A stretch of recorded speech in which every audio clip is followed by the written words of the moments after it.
Assalamualaikum warahmatullahi wabarakatuh.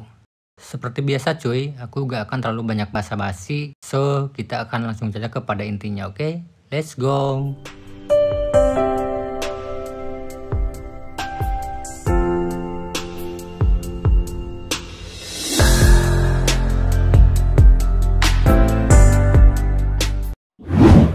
Film ini mengisahkan seorang gadis yang masih duduk di kelas 3 SMA. Tingkah lakunya yang konyol dan gokil kerap kali menjadi pusat perhatian teman-teman sekelasnya, terutama bapak guru wali kelasnya. Seperti kejadian waktu dia tertidur dan bermimpi dalam kelas saat sedang mengikuti mata pelajaran.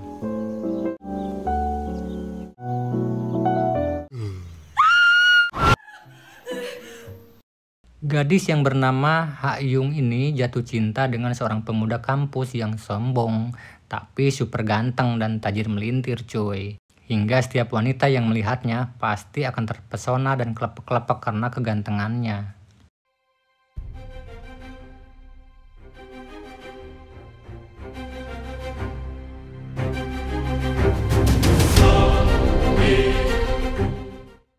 Dan inilah awal kisah dari percintaan mereka. Saat itu, Ha-Yung menemui pacarnya untuk mengingatkan bahwa esok adalah hari ke-100 mereka jadian.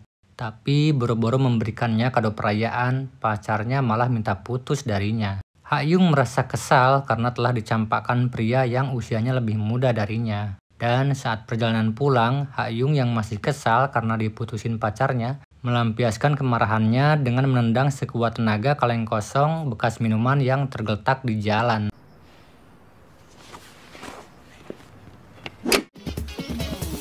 Tapi naasnya kaleng bekas yang melayang kencang itu tepat mengenai hidung seorang pemuda yang tengah mengemudikan mobil mewah ke arah yang berlawanan dengannya.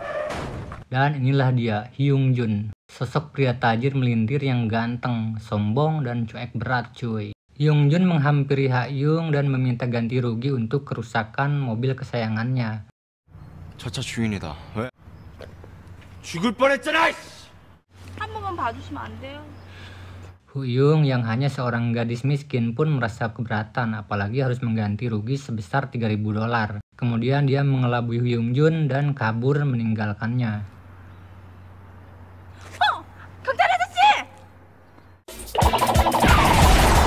Ha-Yung yang berhasil kabur tanpa sengaja menjatuhkan dompet yang berisi kartu pelajar dan kontak miliknya, sehingga begitu mudah bagi Hyung Jun untuk menemukan dan menghubunginya. 나다. 나의 사랑스러운 에마, 렉서스 430의 차 주인님이시지. Esoknya di kelas Ha-Yung kelihatan murung. Dia kemudian bertanya kepada teman-temannya mengenai mobil Lexus 430. Dan dia kaget ketika temannya bilang bahwa untuk goresan kecil saja mobil itu butuh biaya kurang lebih $3.000. 그냥 몸으로 때우는 게 나을걸. Saat pulang sekolah, Ha-Yung berlari mendekati kerumunan teman-teman sekolahnya. Dan dia terkejut saat mengetahui apa yang terjadi. Ha-Yung berusaha mencopot tempelan fotokopi kartu pelajarnya.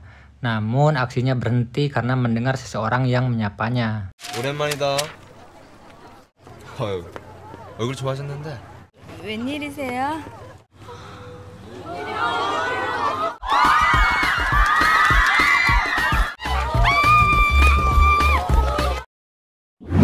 Ha-Yung terpaksa ikut mobil Hyung Jun. Dia ketakutan dan kebingungan, lalu dia bertanya kepada Hyung Jun. 이 인간이 날 어디로 데려가는 거야? 야, 날씨 좋다. 날씨도 좋은데 바로 경찰서로 가는 건 어때?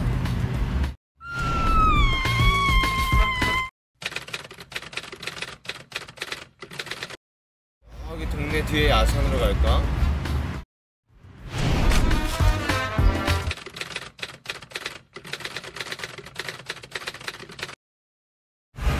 살려주세요. 진짜로 돈 없는 가난한 고3 학생일 뿐인데요. 돈 갚을 능력 없다 그랬지? Akhirnya Ha-Yung terpaksa menandatangani surat perjanjian dari Hyung Jun yang berisi bahwa dia akan mengganti $30 per hari selama 100 hari. Awalnya dia menolak ketika membaca judul perjanjian itu adalah persetujuan perbudakan. Tapi Hyungjun kembali mengancamnya. 그럼 뭐 너희 부모님한테 받지 뭐. 알았어.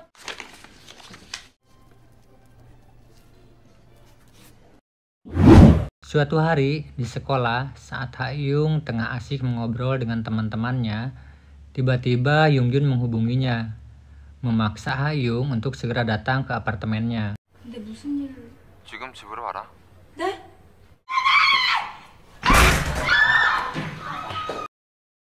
Ha-yung lalu menyemprotkan parfum ke dekat matanya sehingga memerah untuk mengelabui gurunya yang jorok agar dia bisa pulang lebih cepat. 좀 시켜주세요. Karena ayahnya Hyungjun akan datang pada hari itu, Ha-yung diminta untuk membereskan apartemennya Hyungjun dalam waktu 1 jam.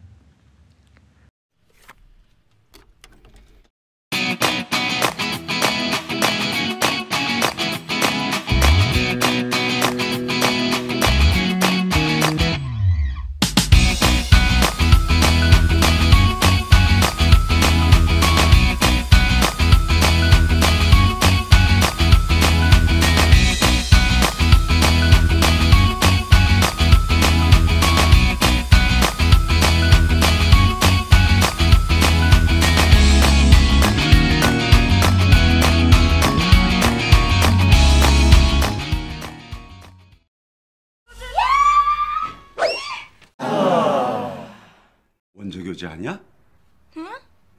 아 쟤요. 쟤 가정부야 아버지 가정부. 야 이제 가봐. Dan saat Ha-yung mau pulang, Hyungjun memanggilnya, lalu memberikan selembar uang untuk membeli kue keberuntungan, katanya. 짱깨나 사 먹어라. Keesokan harinya, Ha-yung kembali menjalankan perjanjian perbudakannya. Dari mulai membantu tugas-tugas kuliah Hyungjun, menemaninya belanja dan membawakannya, menemani nonton walaupun hanya kebagian membelikan setiap makanan yang diminta Hyungjun. Deep in the shadows, I know it's hard to put one foot in front of the other. So far is it. Bahkan sampai membantu mencucikan mobil kesayangan Hyungjun. Dan seperti biasa, setiap akan pulang, Hyungjun selalu memberinya uang untuk membeli kue keberuntungan. Begitu selalu katanya. Saat pulang, Ha-yung melihat ayahnya yang lewat sambil penglihatannya fokus pada perempuan berpakaian seksi, hingga tanpa sadar menabrak mobil yang ada di depannya. Ha-yung lalu menemani ayahnya ke bengkel. Di bengkel itu pula dia kemudian mengetahui biaya sebenarnya untuk goresan yang sama pada Lexus 430 paling cuma sekitar $20 saja. Ha-yung pun geram karena merasa dibohongi oleh Hyungjun. 뭐? 300만 원? Kemudian dia merusak mobil Hyungjun dengan cara memiloknya. Hingga mobil itu harus menginap beberapa hari di bengkel karena semua kacanya harus diganti. Tak sampai di situ, Ha-yung pun memakai poster tentang Hyungjun dan membagikannya kepada kerumunan orang untuk membalas perbuatan Hyungjun terhadapnya. Menyaksikan hal itu, Hyungjun merasa dipermalukan dan marah, lalu menarik Ha-yung dan memarahinya. Tentu saja Ha-yung pun membela dirinya, dan mereka berdebat, bahkan saling mengancam. 갖고 사자고. 나도 사기죄로 고소하면 되니까. 야 고소해. Suatu ketika, Hyungjun mencoba mengirim pesan untuk Ha-yung. Namun ia terkejut saat menerima balasan berupa video pendek dari Ha-yung. Hyungjun kemudian berusaha menemui Ha-yung dan menunggu Ha-yung di depan sekolah. 죽을래?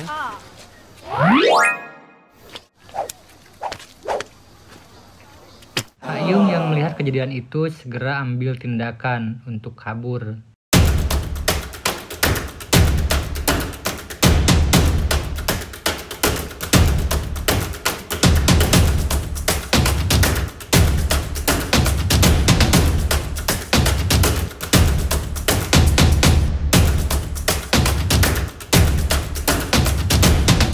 Akhirnya Ha-yung selamat dan sampai di rumahnya. Begitu masuk, dia langsung memohon untuk pindah sekolah kepada ibunya. Tapi ibunya menolaknya karena sudah mendekati ujian masuk universitas. 엄마, 전학 보내. Di kelasnya Hayung mendapat nilai terendah. Hal ini menguatkan keyakinan ibunya untuk memanggil guru les. Dan saat pulang ke rumah, Hayung pun dimarahi ibunya yang tahu kalau nilai di sekolahnya begitu jelek. Yang membuat Hayung kaget, tiba-tiba dari dalam muncul seorang tutor dan ternyata adalah Yungjun yang menyamar sebagai guru les.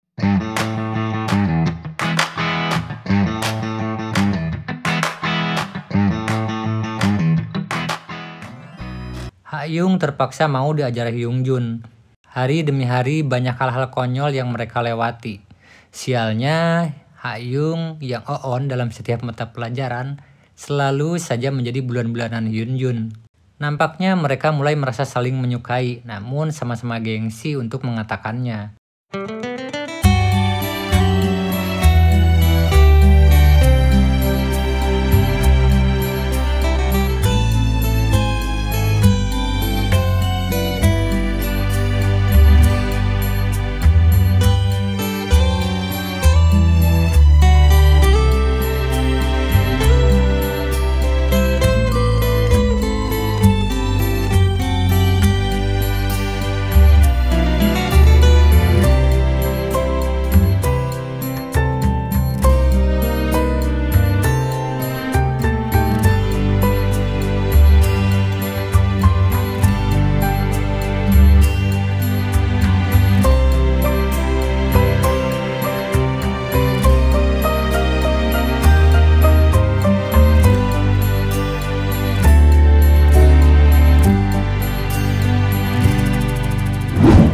Suatu hari, Yungjun mengajak Hayung liburan keluar kota untuk beberapa hari.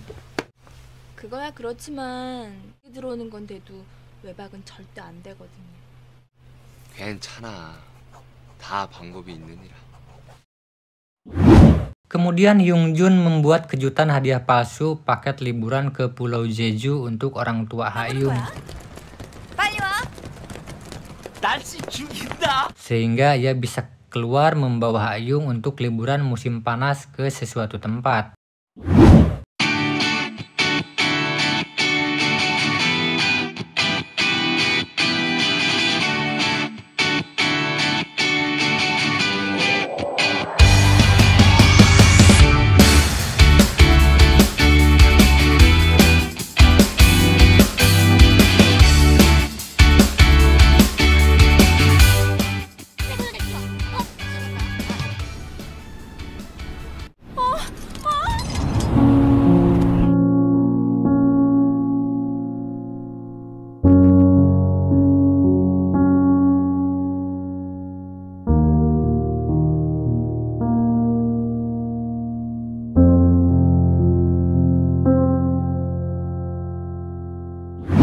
Singkat cerita, orang tua Hayung pulang dari liburannya.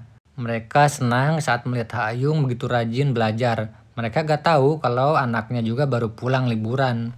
엄마. Malam harinya Yungjun senyum-senyum sendiri sambil melihat-lihat foto saat liburan mereka. Di hari berikutnya, Yungjun menelepon Hayung yang sedang tidur dan memintanya untuk datang ke sebuah kafe jam 7 malam besok. 7시까지 도이치로 와라. 네?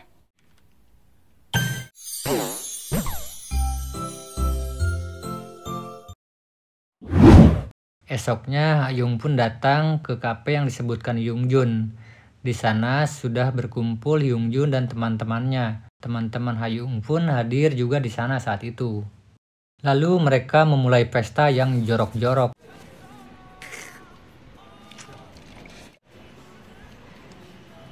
Giliran Hayung yang harus minum, Yungjun langsung merebut menggantikan Hayung meminumnya sampai habis.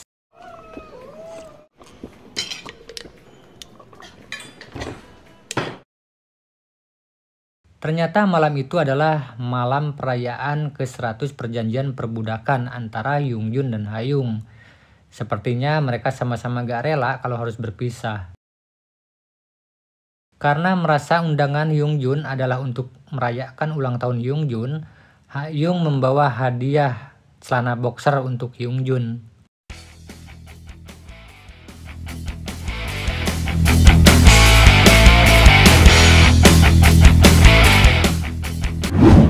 Saat mengantar pulang, sebelum berpisah, Hyungjun tiba-tiba mencium Ha-yung. Kejadian tersebut dilihat ibunya Ha-yung yang sedang melongok dari jendela. Ha-yung yang kaget langsung lari masuk ke rumah. Sementara Hyungjun melangkah pulang sambil merogoh cincin dari sakunya. Ibunya Ha-yung langsung mendatangi Hyungjun dan memarahinya habis-habisan. Ia merasa kalau Hyungjun sedang mempermainkan putrinya dan meminta agar jangan mendekati putrinya lagi. Esok harinya, Ha-yung yang tengah asik melihat video Hyungjun di ponselnya langsung merapikan diri begitu mendengar gurunya datang. Ia mengira Hyungjun yang datang, tapi apa yang terjadi?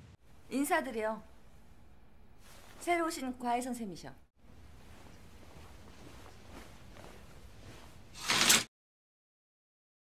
Kecewa karena Hyungjun tiba-tiba tidak mengajarnya dan tidak mau mengangkat teleponnya, sebelum berangkat sekolah, Ha-yung mendatangi apartemen Hyungjun. Dan ketika bertemu, Hyungjun mengacuhkannya. Ha-yung mengejarnya dan mempertanyakan alasan Hyungjun tidak mau mengajarnya lagi. 자꾸 찾아오고 전화하고 그러지 마. 짜증나.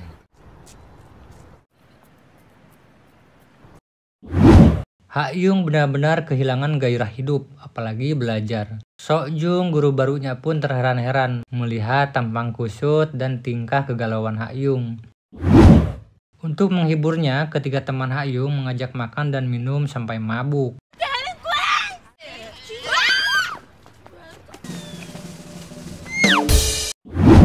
Dan dalam perjalanan pulang tak sengaja bertemu Hyungjun yang masih mengacuhkannya. Dan pada suatu hari saat Ha-yung pulang ke rumahnya, Ha-yung melihat ada surat di kotak surat yang ditujukan kepadanya. Membaca ukiran di cincin itu, Ha-yung menangis dan langsung berlari menembus hujan menuju apartemen Hyungjun. Namun ternyata Hyungjun telah pindah dari apartemennya. Setelah kejadian itu, Ha-yung mulai bersungguh-sungguh dalam belajarnya. Ia berharap bisa lulus masuk ke perguruan tinggi tempat Hyungjun kuliah, agar bisa dipertemukan lagi.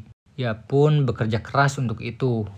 Dan saat ujian tiba, Ha-yung pun begitu serius dalam mengerjakannya. Singkat cerita, saat melihat papan pengumuman kelulusan, Ha-yung begitu sedih dan kecewa. Karena namanya tidak termasuk dalam daftar. Perlahan dia pun melangkah pulang. Malam harinya, Ha-yung nongkrong, makan dan minum bersama guru lesnya di sebuah kedai. Dan guru lesnya pun terus berusaha menghiburnya dan mengajaknya ke sesuatu tempat. Sampai di suatu tempat, guru lesnya pamit untuk ke kamar mandi. 언니 잠깐 화장실 갔다 올게. Saat Ha-yung merenung sendirian, tiba-tiba terjadilah sesuatu yang sangat mengejutkan dirinya. Rupanya itu adalah sebuah kejutan dari Hyungjun.